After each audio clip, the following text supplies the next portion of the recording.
जब माता पार्वती को दक्षिणा में देना पड़ा स्वयं भगवान शिव को। शिव पार्वती की अद्भुत कथा। नमस्कार दोस्तों, क्या आपने कभी सोचा है कि एक समय ऐसा भी आया था जब माता पार्वती को अपने ही पति भगवान शिव को दक्षिणा में देना पड़ा था? आखिर ऐसा क्यों हुआ?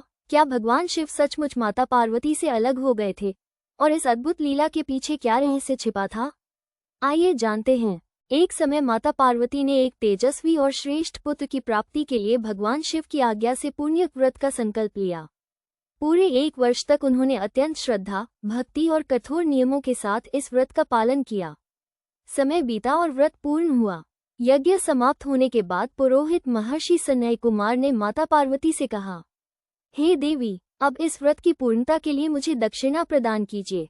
माता पार्वती ने बिना किसी संकोच के उत्तर दिया, गुरुदेव, आप जो भी दक्षिणा मांगेंगे मैं अवश्य दूंगी।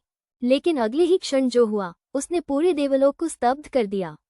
महर्षि सनय कुमार बोले, यदि आपने वचन दिया है तो मुझे दक्षिणा में भगवान शिव चाहिए।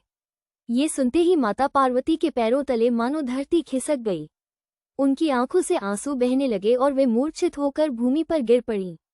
जब उन्हें होश आया तब स्वयं भगवान शिव ने उन्हें समझाया, हे देवी, शास्त्र कहते हैं कि बिना दक्षिणा के कोई भी यज्ञ, व्रत या शुभ कर्म पूर्ण नहीं होता। धर्म की रक्षा के लिए अपने वचन का पालन करना आवश्यक है। भगवान ब्रह्मा, भगवान विष्णु, धर्मराज और अनेक ऋषियों ने भी माता पार्वती से धर्म निभाने का आग्रह किया। लेकिन एक पत्नी के लिए अपने पति को किसी और को सौंप देना कितना कठिन होता है, ये केवल वही जान सकती थी। माता पार्वती ने भावुक होकर कहा, पति ही स्त्री का सबसे बड़ा धन है। पति के बिना पुत्र, व्रत और तपस्या का क्या महत्व? यदि मूल ही न रहे तो उसके फल का क्या मूल्य? उसी समय दिव्य प्रकाश से पूरा आकाश जगमगा उठा। उस प्रकाश के बीच स्वयं भगवान श्री नारायण प्रकट हुए। उन्होंने माता पार्वती से कहा, हे शिवप्रिया, ये सब लोक कल्याण और धर्म की स्थापना के लिए हो रहा है। आप भगवान शिव को दक्षिणा में दे दीजिए। उचित समय आने पर आप उन्हें पुनः प्राप्त कर लेंगी।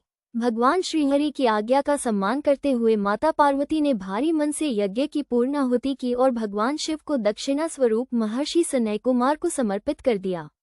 इसके बाद उन्होंने हाथ जोड़कर विनती की, हे ब्रह्मर्षि, मैं आपको 1 लाख उत्तम गौएं दक्षिणा में देती हूँ। कृपया मेरे स्वामी भगवान शिव मुझे वापस लौटा दीजिए। लेकिन सनय कुमार ने मुस्कुराकर कहा, देवी, भगवान शिव जैसे अनमोल रत्न की तुलना 1 लाख गौओं से भी नहीं की जा सकती। ये सुनकर माता पार्वती का हृदय टूट गया। विरह की वेदना में उनकी आंखों से अश्रुधारा बहने लगी। तभी आकाश में एक अद्भुत तेज प्रकट हुआ। उस दिव्य प्रकाश के मध्य माता पार्वती ने विश्वमोहन, श्याम सुंदर भगवान श्री कृष्ण के अलौकिक स्वरूप का दर्शन किया। उस अनुपम रूप को देखकर माता पार्वती के हृदय में एक ही इच्छा जागी, मुझे भी ऐसा ही दिव्य, तेजस्वी और गुणवान पुत्र प्राप्त हो। भगवान श्री कृष्ण ने मुस्कुराकर उन्हें मनोवांछित वरदान प्रदान किया और अंतर्धान हो गए।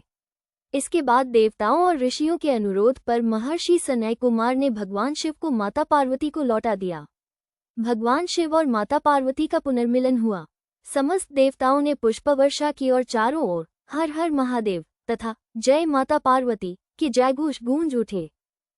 इस कथा से हमें शिक्षा मिलती है कि धर्म, सत्य और अपने वचन का पालन करना जीवन का सबसे बड़ा कर्तव्य है।